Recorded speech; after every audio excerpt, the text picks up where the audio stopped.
Welcome to episode 87 of the Search with Canada podcast, recorded on Friday the 13th of November 2020.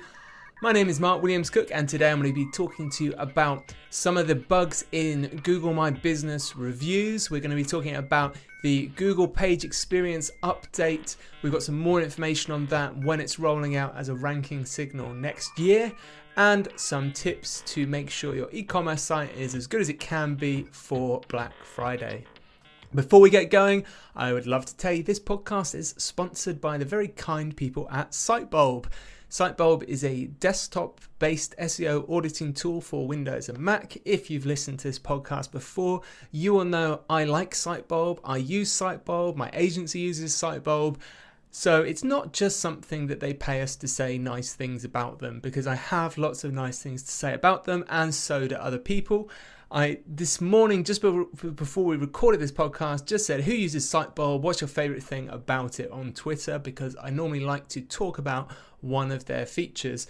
We got loads back saying app has a nice interface. They're always adding cool new features. Release notes. People like the release notes. If you haven't seen SiteBulb release notes, go look at them. Just trust me on that. Visualizations and schema validation, both things I've spoken about before on the podcast. Exporting straight to Google Sheets, that's the one we're going to talk about today. So that's one thing SiteBulb does that I absolutely love, which is you can export the data you're getting from SiteBulb straight into Google Sheets. Now, a lot of reporting, certainly we do at our agency, is done through Google Data Studio, because only idiots waste time, taking screenshots and building like PowerPoints or whatever, and manually populating spreadsheets, and waste loads of times, loads of client time on reporting rather than doing things that actually, create value. So any kind of automation, time saving in reporting when it comes to just exporting and pulling together numbers is really helpful.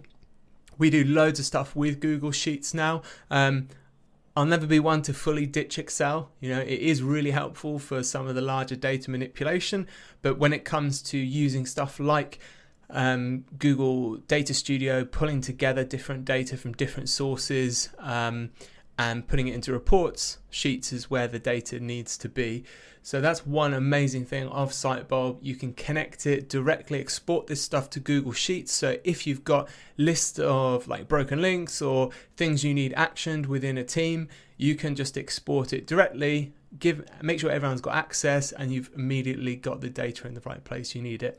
SiteBulb have got a special deal for Search with Canada listeners. If you head over to sitebulb.com/SWC, you can get an extended 60-day trial, no credit card required, so you can give it a whirl if you haven't tried it before. No excuses, go have a look.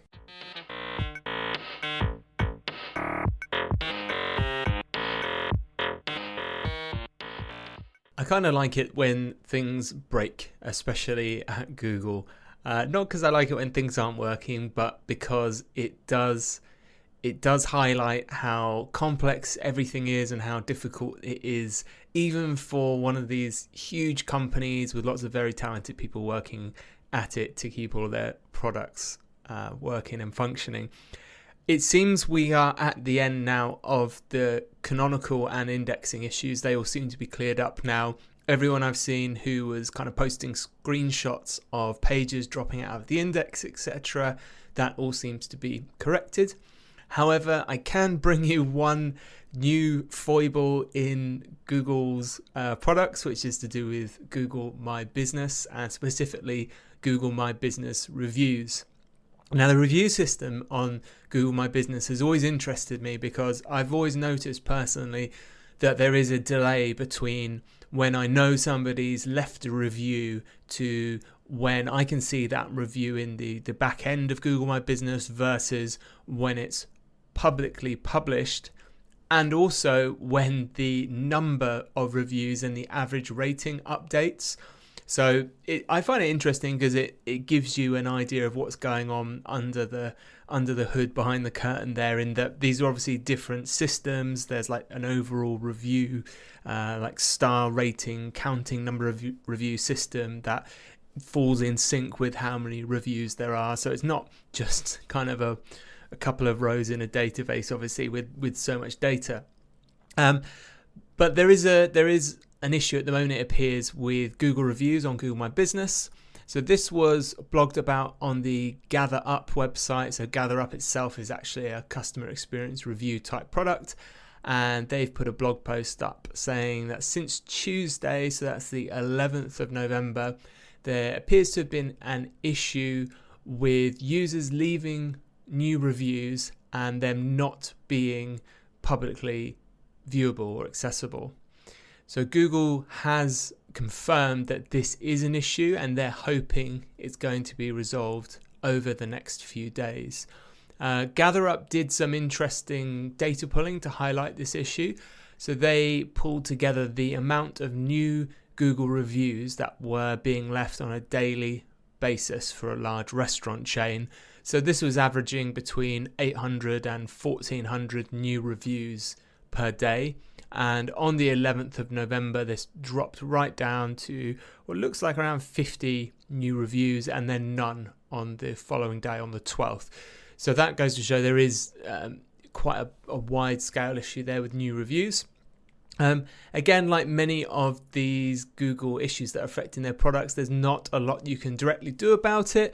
It seems that the reviews are going into the system. So if you've had these reviews, you will be able to see them when you log in, but you won't be able to see them if you, for instance, Google your company or brand name and bring up your company panel. It won't be listed there. So they are still there. You haven't lost the reviews. They should come back.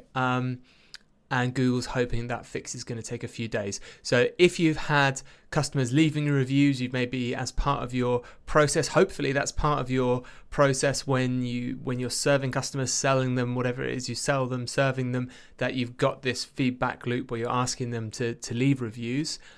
If you have seen a dip in the amount of reviews, that may well be why. So don't panic about that. It should resolve over the next few days.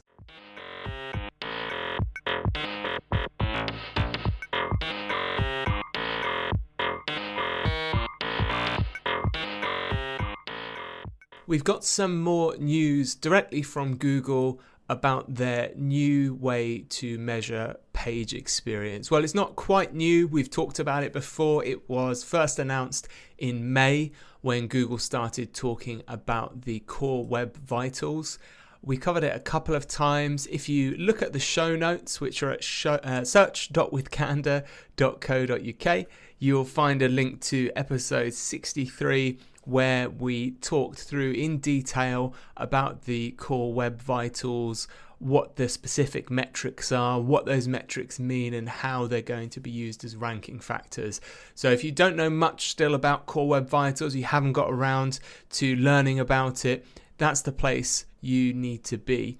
In the original announcement back in May, Google said this is obviously their new way of measuring page experience, or I should say additional metrics they're going to be using to measure page experience. And they specifically said that those new metrics, so the 3 new core web vital metrics, weren't used directly in their ranking algorithm at the moment, but they were planning to use them in 2021. And they very kindly said before they rolled out any such change in the algorithm, they would give all of the webmasters, all of us, at least 6 months notice. And it would appear that notice is now, and they're giving us the minimum 6 months notice they said they would, as there's a blog post on the Google Webmaster Central blog that talks about how in this May in 2021, those core web vitals are going to form part of the ranking algorithm. So I'll just go through this post, and again I'll link to it in the show notes at search.withcanada.co.uk. So they've done a post called Timing for Bringing Page Experience to Google Search. This past May, we announced that page experience signals would be included in Google search ranking. These signals measure how users perceive the experience of interacting with a web page and contribute to our ongoing work to ensure people get the most helpful and enjoyable experiences from the web.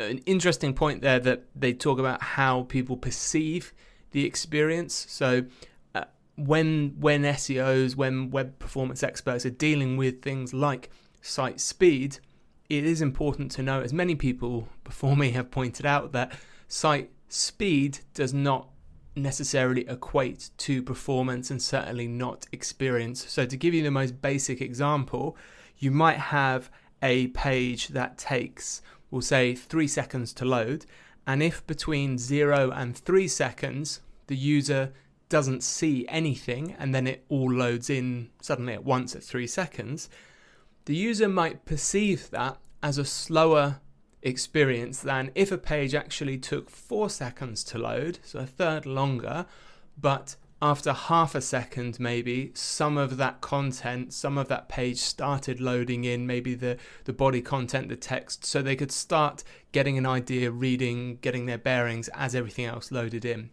So that's just one example whereby the total time of loading the page isn't necessarily as important as more nuanced ways to measure experience. And that's one of the things that these Web Core Vitals are tackling. So rather than just looking at page speed, page load time as a metric, they're looking at this largest contentful paint. So how long does it take for the main bit of the page content to load, not necessarily all of the bells and whistles that go within that. So Google say these signals measure how users perceive the experience of interacting with the web page and contribute to our ongoing work.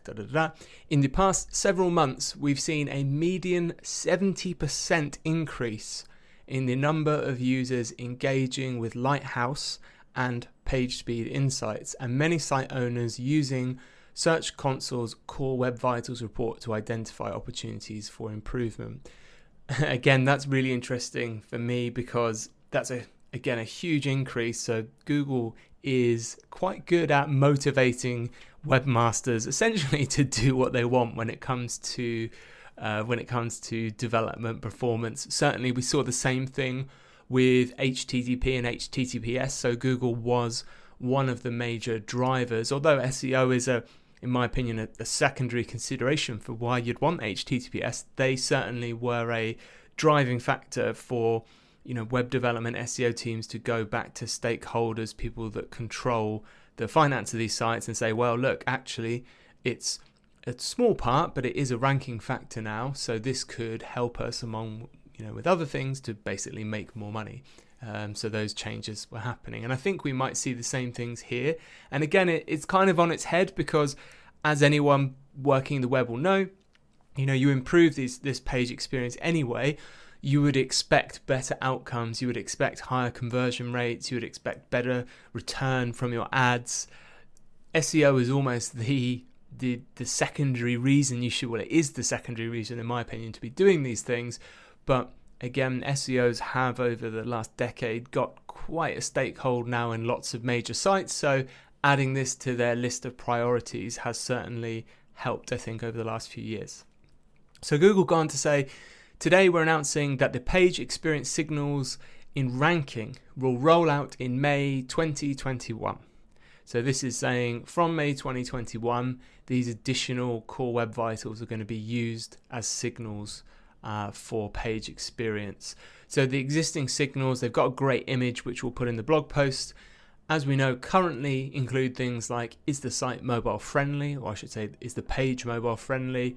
Is it safe browsing? HTTPS, no intrusive ads. They're already signals that Google takes into account for page experience, and they're adding in these metrics that look after loading, interactivity, and visual stability. So largest contentful paint, first input delay, and cumulative layout shift, which is still my favorite because I still, despite being a veteran web user, I still get caught out by sites where everything's kind of loaded in. I go to click on something and then the page jumps around and I end up clicking normally on an ad or just going somewhere that I don't want to go. There are other important things in this post though, which we'll go through as well. So the post goes on to say the change for non-AMP content to become eligible to appear in the mobile top stories feature in search will also roll out in May 2021. So that's really important. So this means any page that meets the Google News content policies will be eligible, and we will prioritize pages with a great experience, whether implemented using AMP or any other web technology, as we rank results.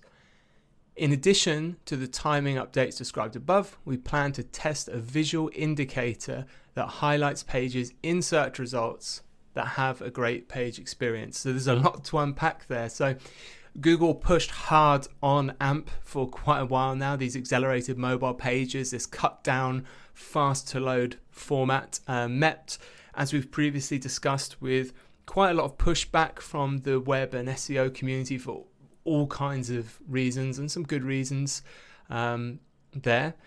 And what they're saying is in May 2021, this mobile top stories, so when you're searching on a mobile, in the top stories carousel at the top, this won't be restricted to accelerated mobile pages. So Google's saying now we've got this way of, we've got these general metrics, and that's the important thing about these web core vitals.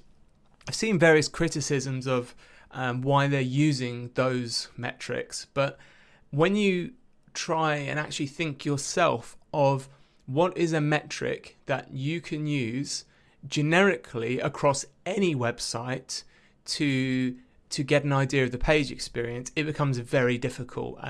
The one I've seen people suggest is things like, well, you should look at the bounce rate on the site. And apart from a lot of confusion over what bounce rate people believe bounce rate to be and how Google would actually measure bounce rate, because it doesn't necessarily mean returning to the SERP, the bounce rate isn't a good indicator of if the page has a good experience, because if you're searching for some specific piece of information like how to change, I don't know, batteries in a specific children's toy, and you Google that and you go to a page and it's got some content that shows you exactly how to do that, and you do it, and you don't do anything else, you'd have 100% bounce rate because the person hasn't done anything else on the site, but they've had the perfect user experience. They've Googled something, it's found the exact page for them, probably the right place in the content now, as we know with content highlighting. They've gone there, they've done the thing,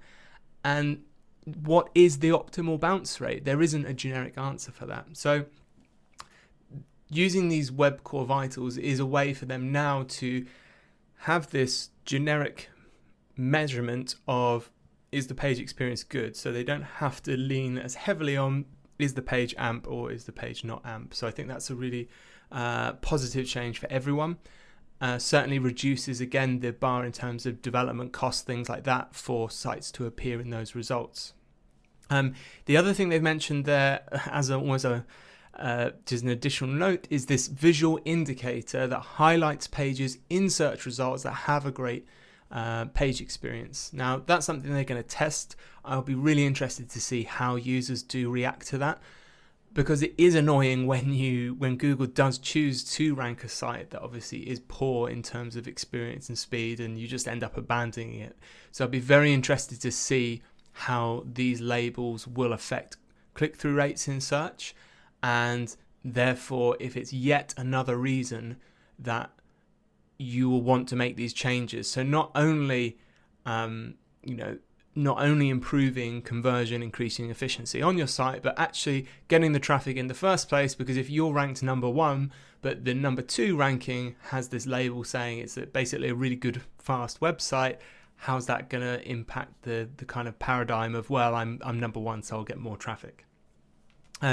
So the post goes on to say, a new way of highlighting great experiences in Google search. We believe that providing information about the quality of web pages experience can be helpful to users in choosing the search result that they want to visit. On results, the snippet or image preview helps provide topical context for users to know what information a page can provide. Another reason probably why Google's very keen on overwriting meta descriptions. Visual indicators on the results are another way to do the same, and we're working on one that identifies pages that have met all of the page experience criteria. We plan to test this soon, and if the testing is successful, it will launch in May 2021, and we'll share more details on the progress of this in the coming months. The post then ends on the tools that you need to improve page experience. So I'll just read this out and give a little bit more detail around this. To get ready for these changes, we have released a variety of tools that publishers can use to start improving their page experience. The first step is doing a site-wide audit of your pages to see where there is room for improvement. Search Console's report for Core Web Vitals gives you an overview of how your site is doing and deep dive into issues. Once you've identified opportunities, PageSpeed Insights and Lighthouse can help you as you iterate on fixing any issues you've uncovered. Head over to web.dev/vitals-tools. Again, we'll link to that in the show notes for a roundup of all the tools you need to get started. And then they go on to plug AMP some more, which I'm not going to read. Now, the web.dev resource, as I said, I will link to that in the show notes at search.withcandour.co.uk. And I think that's worth reviewing, just because I often see a lot of confusion with these performance measurement tools, both with SEOs and developers. Normally, you'll get someone run some kind of speed report, it'll get sent around, and someone will do another one and it will come back different, and someone else will have another one and that will be different, and it becomes very confusing as to how these pages are performing. So the web.dev Vital Tools resource does actually give a really nice breakdown of this, and I haven't seen this documented as well before this now from Google. So it goes into a very clear detail about the difference between things like lab and field results. So obviously lab results are essentially when you're running the test kind of locally yourself, and field results are things like the data that Google gets from opted-in Chrome users. So if you have a site, a domain that's got a fair bit of traffic, you'll likely have access to field data, which can be really powerful because this is what real users on average are experiencing on your site. It's very, very powerful data. If you're running lab tools, you tend to get, even on the same machine, if you run them 3 or 4 times, you'll get different results. And that's to be expected. Sometimes servers respond a little bit slower. Sometimes the internet's a bit busier. That's to be expected. But there's other complications as well that sometimes get overlooked. For instance, if you're running some of these performance tools from your browser, even having different Chrome extensions, for instance, installed, can affect how the performance report comes out. Because if you've got Chrome extensions that are maybe highlighting certain bits on a page or blocking bits on a page, that's going to affect how long it takes for that page to fully load, because there's some processing happening at your client end, and that's going to be recorded by that tool. So there is a certain hygiene factor you need to take into account when you're running these lab tests. You need to understand the pros and cons differences in when you might use field data, when you might use what's called RUM, which is the kind of real-time user monitoring data, and when you might want to do these kind of one-off product with a lab test. So that blog post, web.dev/vitals-tools, it's a really good breakdown of those different tools and when to use them and the different types of data you've got. So very much would encourage you to share that as well with developers, because developers normally will have their own way. They like to kind of measure performance, sometimes using the Chrome developer tools, but there's lots of different ways they can be doing that and maybe get more helpful insights.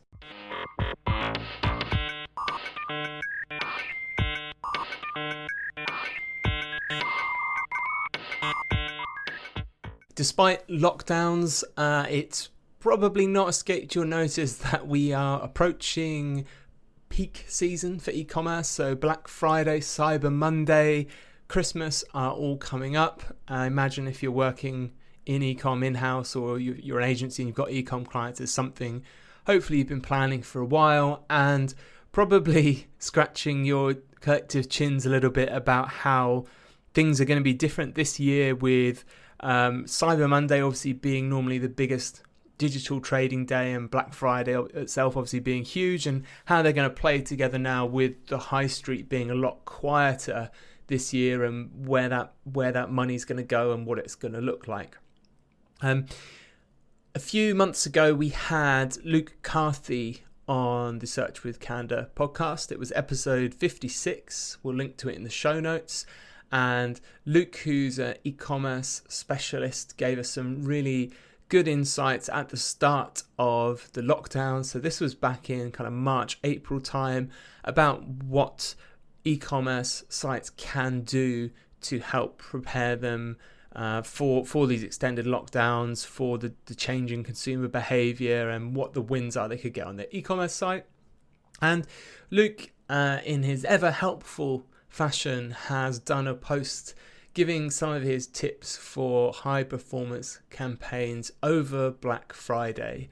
Now, the post is a little bit longer than what I'm going to go through. So again, of course, I will link to it in the show notes. I'd encourage you to go and read it if you're working in e-com. But I just wanted to read his takeaway top 5 tips for high performing campaigns over Black Friday, because I think they're quite valuable if you haven't thought about them before. And there's some kind of SEO tips in there as well. So Luke's first tip is 1, use the same Black Friday URL every year. So Luke says, I've said this before and I'll say it again, when it comes to SEO and page equity, there's nothing that hurts organic visibility and rankings more than using a new URL every year. For example, shopurl.com/Black Friday 2019, and then using /Black Friday 2020 for this year. Recycle the equity the page has built by using the same URL. To maximize ranking potential and precious authority even further, consider using the same URL for Cyber Monday too. If you've previously used different URLs, use one this year that's most likely to be timeless. So avoid adding dates and other time-sensitive data to the URL. And then 301, redirect all previous Black Friday URLs to your new one. Really good bit of advice there. Even when we've had things like maybe ecom or guide sites that have done maybe a best laptops of 2020, for instance, we've recommended that they try and have for a static URL where they update that every year. If there is content, however, that they still want to rank for, rather than make a new URL for the current year, the best thing to do is actually make a new URL for the old article. So essentially you update the current URL and you relegate the older one onto a new URL. So it's still there. So if there is, for instance, different product names and things you might want to still rank for in the future, they still exist on your site. They'll have less kind of link equity, but that kind of goes hand in hand with the lower search volume. But as Luke says, keeping that same URL with the same link equity, same links is really helpful. Number 2, leverage retargeting effectively. Retarget to those that have not just visited a Black Friday page on your site, but have also engaged in a meaningful way too. This will reduce waste and help prevent watering down the performance of your campaign. Target those visitors who visited a minimum number of pages before exiting, have added at least one item to the basket, or have tried to use a discount code, for example. Equally, you can increase efficiency by cutting out customers who've already converted unless you believe they're likely to do it again during your Black Friday deals. I think retargeting is super important for Black Friday. So even if you've got retargeting data on customers that had maybe previously checked out earlier in the year, if you've still got them cookied, it can be a great way to pull them back in for your Black Friday offers. I'm a big fan of at least removing people for a few days after they've purchased. retargeting is an interesting one, because when we talk to potential clients about retargeting, everyone's like, oh yeah, I know what retargeting is. I bought this product and I bought it, and literally an hour later I'm just seeing ads for it for the next week. And in my opinion, that's maybe retargeting that hasn't been done so well, that's so in your face that it becomes this conscious thing. You want to try and get some cadence to retargeting to make it appear at the right time, not so it's just stalking someone around the internet. Luke's third tip: make sure any discount codes are case insensitive. This one's really simple and it's a huge rookie mistake, but so many online retailers fall victim to it. It's important that any discount codes you're using are not only case insensitive, so lowercase, mixed or uppercase entries are still valid, but also that discount codes are easy to remember. In most cases, around half of online shoppers in the B2C space are using mobile devices, so making a code that's easy to re-enter and doesn't cause frustration when fighting autocorrection. This will help improve conversion and lower checkout abandonment. Keep codes simple, short and easy to remember. Black 30 or Save 50, for example, instead of BFTV Deal S2020. Lastly, if you're including them in emails, make sure they're selectable as text and not just an image. Not everyone wants to read your emails in HTML, and of course, discount codes in images can't be copied easily. Number 4, have your own discount codes page to reduce affiliate commission payouts during the big event. It goes without saying that for many retailers, product margins are eroded during one of the biggest sale events on the calendar, more so with COVID-19 in the mix too. To reduce the amount of margin you're hemorrhaging during this period, it can make a lot of sense to have your own page for valid discount codes.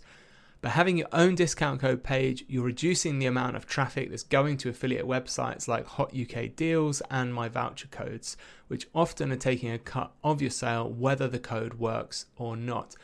I think this is a great bit of advice all year round. Lots of e-com clients we work with, we suggest they have an active coupons page. You don't necessarily need to link to it kind of internally. If it's codes, ideally you want different kind of say email or specific customers to have. But as Luke rightly points out, if you have a coupon code box on your checkout, you're very likely to trigger an action of people going away to Google what that coupon code is. And if they can't find a working coupon code, it can cause frustration and actually sometimes lose you the sale. So by having a page yourself, if someone's Googling your brand name and vouchers and coupons or whatever, you can rank and say, look, these are the valid codes that we've currently got ranking. If you don't have any codes at the moment, you can literally say we don't have any voucher codes that are working at the moment. You could even remove the coupon code box from your checkout possibly. But that's quite an interesting thing that I have seen happen, which is, as Luke says, a lot of these sites just kind of bulk list old codes because they just want the click through, they want the affiliate commission, and it doesn't really matter to them if the code's there or not. And lastly, number 5, consider extending your returns window to cover those Christmas gift purchases. So it's pretty, good tip, whether it's e-commerce or not.